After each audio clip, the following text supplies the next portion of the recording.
आज एक साल बाद फिर से साइक्लोन ने भारत के तटीय क्षेत्र को, विशेष करके पूर्वी क्षेत्र को प्रभावित किया और उसमें भी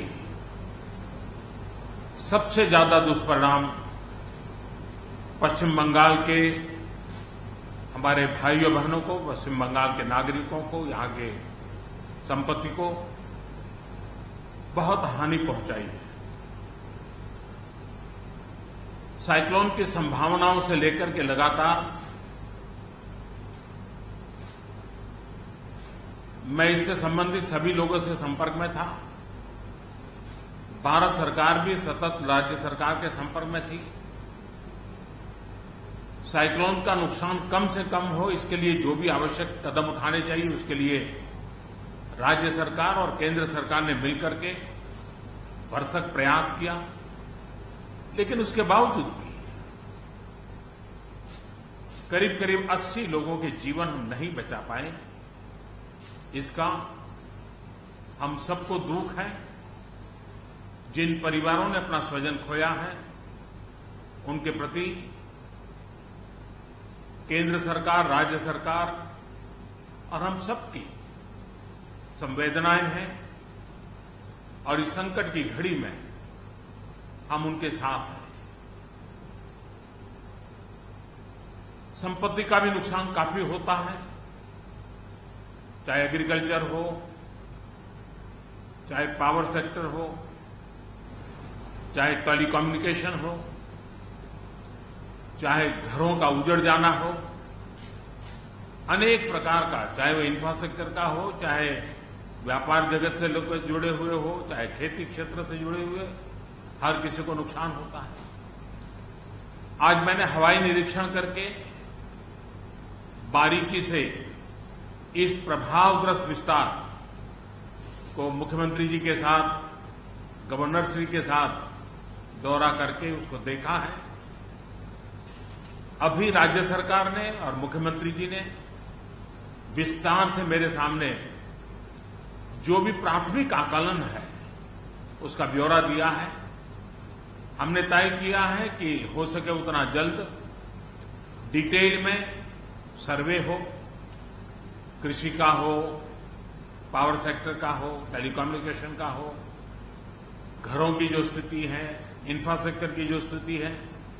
केंद्र सरकार की तरफ से भी तत्काल एक टीम आएगी और वो टीम इन सभी क्षेत्रों में सर्वे करेगी और हम मिल करके रिहेबिलिटेशन हो, रिस्टोरेशन हो, रिकंस्ट्रक्शन हो, उसकी व्यापक योजना बना करके बंगाल की इस दुख की घड़ी में हम पूरा साथ देंगे, सहयोग देंगे और बंगाल जल्द से जल्द खड़ा हो जाए, बंगाल जल्द से जल्द तेज गति से आगे बढ़े, इसके लिए भारत सरकार कंधे से कंधा मिलाकर के काम करेगी और जो भी आवश्यकताएं होगी उन आवश्यकताओं को पूर्ण करने के लिए भारत सरकार के जो भी नीति नियम है उसका पूरी तरह उपयोग करते हुए पश्चिम बंगाल की मदद में हम खड़े रहेंगे।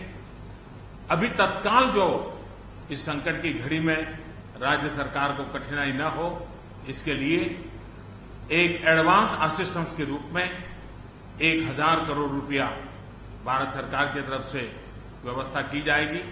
साथ साथ जिन परिवारों ने अपने स्वजन खोए हैं उन परिवारों को प्रधानमंत्री राहत कोष से 2 लाख रुपया और जिन लोगों को इंजरी हुई है उनको 50,000 रुपये तक की सहायता देने का भी हम प्रधानमंत्री राहत कोष से करेंगे।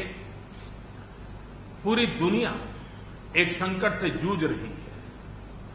भारत भी लगातार कोरोना वायरस के खिलाफ लड़ाई लड़ रहा है। कोरोना वायरस की लड़ाई में जीतने का मंत्र और साइक्लोन में जीतने का मंत्र दोनों पूरी तरह एक दूसरे के ऑपोजिट है।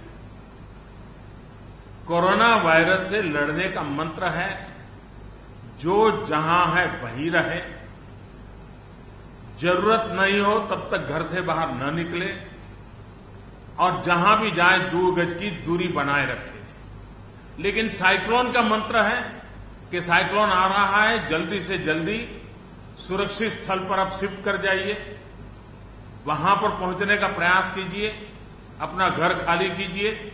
यानी दोनों अलग अलग प्रकार की लड़ाइयां एक साथ पश्चिम बंगाल को लड़नी पड़ी है। लेकिन उसके बावजूद भी ममता जी के नेतृत्व में राज्य सरकार ने भरसक प्रयास किया है। भारत सरकार ने भी लगातार उनके साथ रह करके इस संकट की घड़ी में जो भी आवश्यक, जो एडवांस में करने योग्य था, जो उसी समय करने का योग्य था और जो आगे दिनों के करने की आवश्यकता है, उसको भी पूरा करने का हम प्रयास करेंगे।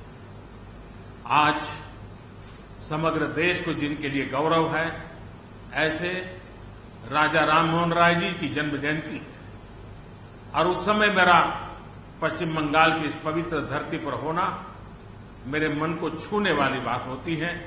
लेकिन संकट की घड़ी से हम जूझ रहे हैं, तब मैं तो इतना ही कहूंगा कि राजा राममोहन राय जी हम सबको आशीर्वाद दें, ताकि समयानुकूल समाज परिवर्तन के जो उनके सपने थे, उनको पूरा करने के लिए हम मिल बैठ करके, मिलजुल करके एक उज्जवल भविष्य के लिए, भावी पीढ़ी के निर्माण के लिए समाज सुधार के अपने कामों को निरंतर जारी रखेंगे और वही राजा राममोहन राय जी को उत्तम श्रद्धांजलि होगी। मैं मेरे पश्चिम बंगाल के सभी भाइयों बहनों को विश्वास दिलाता हूं कि संकट की घड़ी में पूरा देश आपके साथ है। भारत सरकार कंधे से कंधा मिला करके आपके साथ आने वाले सभी कामों में खड़ी रहेगी। इसी संकट की घड़ी के समय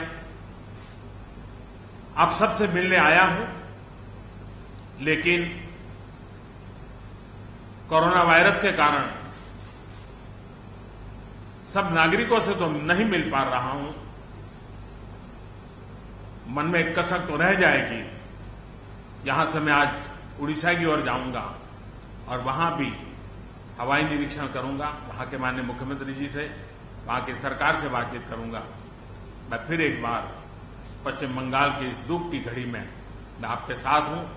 जल्द से जल्द आप इस संकट से बाहर निकले, इसके लिए मैं पूरी तरह आपके साथ रहूंगा। बहुत बहुत धन्यवाद।